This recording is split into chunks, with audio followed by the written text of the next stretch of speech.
Assalamualaikum warahmatullahi wabarakatuh. Bersyukur kita kepada Allah Subhanahu wa taala dan berselawat kepada Nabi Muhammad sallallahu alaihi wasallam. Selamat datang di Unires Class. Pada kesempatan kali ini, teman-teman sekalian, kita akan belajar tentang yang namanya mad tabi'i. Mad tabi'i.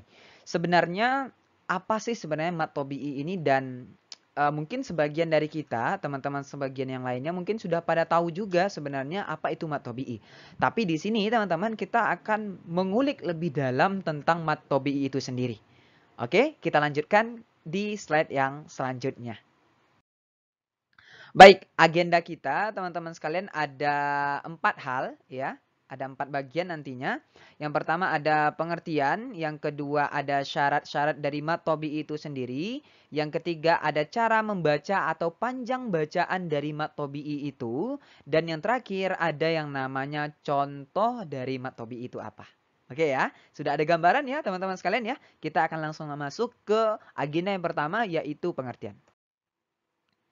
Oke, kita masuk ke pengertian mad tabi'i itu sendiri. Teman-teman sekalian, mad tabi'i itu adalah sebuah bacaan huruf hijaiyah yang dipanjangkan secara biasa atau sering juga disebut dengan mad pokok atau mad asli. Jadi mudahnya begini teman-teman. Mad tabi'i itu adalah suatu bacaan di dalam Al-Quran yang kita panjangkan lebih dari satu ketukan. Ya, lebih dari satu ketukan. Nah, jadi dia nanti teman-teman, mad tabi'i ini pokoknya kalau misalnya dia nanti itu adalah lebih dari satu ketukan, berarti itu adalah mad tabi'i. Ya, berarti itu adalah mad tabi'i. Satu ketukan itu gimana? Ini seperti ini contohnya. Nah, itu adalah 2 ketukan dan itu termasuk dalam mad tabi'i. Oke ya, sudah ada gambarannya. Intinya mad tabi'i itu adalah suatu bacaan yang dipanjangkan. Ya, mad itu adalah apa? Suatu bacaan yang dipanjangkan. Suatu bacaan yang dipanjangkan. Nah, saya ulangi 2 kali loh. Oke. Nah, sekarang kita masuk ke syarat dari mad tabi'i itu sendiri, teman-teman. Karena kalau misalnya dalam suatu bacaan, dalam suatu hukum harus ada ketentuan, harus ada syaratnya ketika dia dipanggil dengan hukum tersebut, ya. Jadi di sini kita akan membahas tentang syarat dari mad tabi'i itu sendiri apa. Nah, ada 3 syarat dari mad tabi'i ini. Ya, ada 3 syarat dari mad tabi'i ini. Yang pertama, ya, jika ada huruf alif jatuh setelah harokat fathah. Oke. Jadi kalau misalnya yang pertama ini dia itu harus ada huruf yang fathah, setelahnya ini ada alif. Ya, ada alif. Saya ulangi lagi, ini kok ini ya. Saya hapus dulu bentar. Ya, saya coba ulangi lagi. Ada alif di sininya. Nah, ada alif setelah fathahnya. Ya, jadi di sini ketika ada huruf fathah dan setelahnya ada alif, itu adalah mad tabi'i. Yang kedua ada yang namanya waw sukun. Ya, ada waw sukun. Ya, waw sukun. Sesudah harokat dhammah. Ya, sesudah harokat dhammah. Jadi huruf dhammahnya ada di sini nih, sebelumnya. Ya, sebelumnya. Dhammahnya sebelum huruf waw matinya, ya, waw sukunnya, ya. Yang ketiga ada yang namanya ya sukun, ya, ya sukun. Sebelum ya sukun ini ada huruf yang berharokat kasroh. Ya, saya ulangi. Yang pertama itu adalah harokatnya fathah, ya. Setelah harokat fathah tersebut ada alif. Ingat, alif itu tidak ada harokatnya, tidak ada barisnya, itu alif. Ya. Yang kedua ada waw sukun. Waw sukun, ya, sebelumnya ada dhammah. Ya, sebelumnya ada dhammah. Yang ketiga ada ya sukun, sebelumnya ada huruf yang berharokat kasroh. Ada huruf yang berharokat kasroh. Nah, di sini teman-teman sekalian, teman-teman harus lihat-lihat dulu, ya, apakah dia termasuk dalam ketentuan dari mad tabi'i ini atau tidak. Terkadang ada hurufnya ya sukun, sebelumnya bukan kasroh.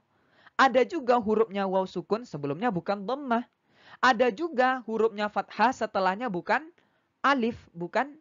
Jadi kita harus menyesuaikan dengan ketentuan yang ada. Nah, mungkin ada yang bertanya, Lantas untuk huruf-hurufnya ini gimana? Ya, untuk huruf-hurufnya ini gimana? Huruf fathahnya ini, ya. Untuk dhammahnya ini, ya. Untuk kasrohnya yang ini, hurufnya harus apa? Nah, teman-teman sekalian, tidak ada ketentuan hurufnya. Semuanya sama dari alif sampai dengan ya, semuanya sama. Jadi kalau misalnya ada huruf ba, setelahnya ada alif, berarti dia mad tobi'i, ya. Kalau misalnya ada huruf huruf nu, ya, setelahnya ada huruf waw mati, nu, bacanya seperti itu, maka dia termasuk mad tobi'i. Kalau misalnya ada ti, huruf ta, harokatnya kasroh, setelahnya ada ya, mati, maka dia nanti dibaca ti panjang 2 harokat. Seperti itu ya teman-teman ya. Oh, saya sudah menyebutkan panjangnya ya. Kita langsung lanjut saja ke agenda selanjutnya. Yaitu cara membaca dari mat tobi'i ini. Cara membaca mat tobi'i. Nah, teman-teman sekalian, cara membaca mat tobi'i ini adalah 2 alif ya, atau 2 harokat atau 2 ketukan. Nah, seperti itu. Mohon maaf, cara membaca mat tobi'i ini dipanjangkan 1 alif, mohon maaf, 1 alif atau 2 harokat atau 2 ketukan. Ya, 2 ketukan seperti ini. 1, 2. Nah, seperti itu. 2 detik lah, kurang lebih seperti itu. Nah, contohnya bagaimana? Kita lihat contohnya ya. Oke, kita lihat contoh dari mat tobi'i ini sendiri. Nah, di sini teman-teman bisa kita lihat pertama yang ada huruf alif jatuh setelah fathah. Nah, di sini kita bisa cek ya. Contoh pertama ini ada H.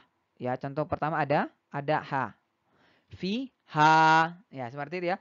H di sini teman-teman sebenarnya dia dibacanya seperti ini. H seperti ini. A-nya cuma 1. Tapi karena ada alif ditambah A-nya 1 lagi. Ibaratnya ditambah lagi A-nya 1 menjadi panjang 2 ketukan, 2 harokat. Ha, seperti itu. Jadi dia harus dipanjangkan ya. Ketentuannya apa tadi? Alif jatuh setelah harokat fathah. Jadi harokat fathah dulu baru alif ya. Contohnya yang H ini ya, contohnya yang H ini ya. H ya. Contoh lain di sini ada la. Contoh lain di sini ada ro. Nah, semua contoh itu ada alif setelah fathahnya. Itu yang pertama. Yang kedua, kita lihat ada waw sukun jatuh setelah dhamma. Contohnya di sini ada zu, ya. Ini ya. Zu, ya. Sebelumnya apa? Ada dhamma. Setelahnya apa? Waw sukun. Berarti dia termasuk dari mad tobi'i. Zu. Nah, di sini contoh lain lagi. Ada ku. Nah, ini ada 2 ya. Zu, 2 ketukan. Ku, 2 harokat. Ya sama, 2 ketukan, 2 harokat sama saja. Seperti itu ya teman-teman ya. Sudah ada gambaran? Ya, saya yakin teman-teman bisa untuk menemukan di Al-Quran atau surah-surat yang lainnya. Karena banyak sekali dari mat tobi'i ini dalam Al-Quran. Hampir sebagian besar yang paling banyak di dalam Al-Quran. Lebih dari 50% dari bacaan yang kita baca di dalam Al-Quran itu adalah mat tobi'i. Ya, lebih dari 50% itu adalah mat tobi'i. Ya, mat tobi'i. Jadi teman-teman harus paham betul tentang mat tobi'i ini karena yang paling banyak di dalam Al-Quran. Nah, contoh yang terakhir teman-teman di sini ada huruf ya yang sukun sebelumnya ada kasroh. Nah, di sini contohnya ada apa? Fi. Nah, ini ya. Fi, 2 ketukan.